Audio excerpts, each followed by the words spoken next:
ইনশাআল্লাহ বগুড়ার মাটি থেকে গণতান্ত্রিক যে চর্চা, ভোটের যে অধিকার 23শে মে 2025 তারিখ বগুড়া মোটর শ্রমিক ইউনিয়নের এই ভোটের মাধ্যমে এটা দৃষ্টান্ত স্থাপন করতে চাই। প্রিয় ভাই সব, অনেক কথা এসেছে, স্বল্প কথায় আমি দু একটা কথা বক্তব্য শেষ করে দিতে চাই। প্রথমত বলতে চাই যেটা আপনারা বক্তব্য দিয়ে আরো কয়েকজন বক্তব্য দিয়েছেন যে এই নির্বাচন কমিশন ঠিক হয়নি, গঠন করা ঠিক হয়নি। এই নির্বাচন কমিশন আমাদের সঙ্গে আলাপ আলোচনা করেনি, প্রার্থীদের সঙ্গে তফসিল ঘোষণার আগেই এই নির্বাচন কমিটি তাদেরকে প্রার্থীদের মনোনয়নপত্র যে ফিটা এটা অনেক বেশি বাড়িয়েছে। তিনটা প্রশ্নের একসঙ্গে আমি উত্তরটা দিতে চাই এইভাবে যে আপনারা আপনাদের যে সংগঠন, প্রাণের সংগঠন, একটু আগে আপনারা অনেকেই বলেছেন সকালবেলা যখন বের হন বউ বাচ্চাদের কাছ থেকে বিদায় নিয়ে আসেন, ওই দিন আর বাড়ি ফিরে আসবেন কিনা তার কোনো গ্যারান্টি থাকে না। আপনাদের যে ঘাম, আপনাদের যে শ্রম, সেই শ্রমের ন্যায্য মূল্য সেটা আপনারা অনেক সময় পান না। আপনাদের যে গা খাওয়ানো টাকা, সেই খাওয়াটা অনিয়মের প্রতি ব্যয় হয়ে যায়। অনিয়ম প্রতিরোধ করবার জন্যই ইনশাআল্লাহ এবারের নির্বাচন কমিটি নির্বাচনের ক্ষেত্রে অন্তত পক্ষে যাতে না হয় তার চেষ্টা করবে।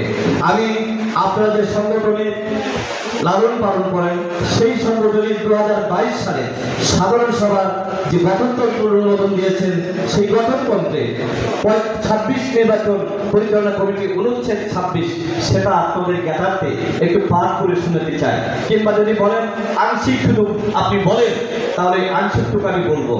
আপনারা উল্লেখ করেছেন এখানে সাধারণ সভা নির্বাচন অনুষ্ঠানে কয়েকদিন পূর্বে বিধান অনুযায়ী 15 সদস্য বিশিষ্ট একটি নির্বাচন পরিচালনা কমিটি গঠন করবে।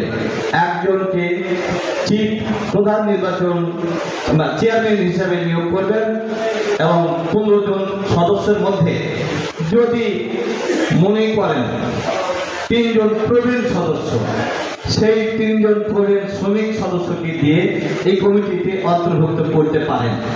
জেনারেল সভার যে সিদ্ধান্ত, সেখানে আমি যতটুকু বাইর থেকে জেনেছি কোনো প্রস্তাবনায় আপনারা ওইভাবে নিয়ে আসেন নাই যে শ্রমিকদের মধ্যে থেকে কোনো প্রবীণ ব্যক্তিকে এই সদস্য অন্তর্ভুক্তি করা হোক, এমনটি পাইনি আপনাদের রেজুলেশন পাঠ করে।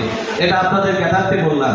যদিও আমরা ফেস করেছি বগুড়া ডিসি প্রশাসনের কাছে গিয়ে, সেটা হলো 2014 সালে আপনাদের যে গঠনতন্ত্র, 22 সালের গঠনতন্ত্রের গ্রন্থ কাহিনী এবং সাধারণ সভার সিদ্ধান্ত গোপন রেখে তারা ডিসি প্রশাসনকে দরখাস্ত দিয়েছে যে এই নির্বাচন কমিশন অবৈধ।